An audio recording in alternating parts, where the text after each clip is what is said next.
sa birthday mo? Anong wish mo? Wala? To be happy, di ba? Okay. O, sit down na kayo para bibigyan kayo ng food.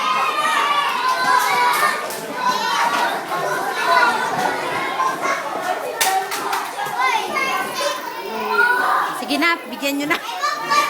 Busy muna ako dito. Upo kayo para bibigyan kayo sa chair nyo.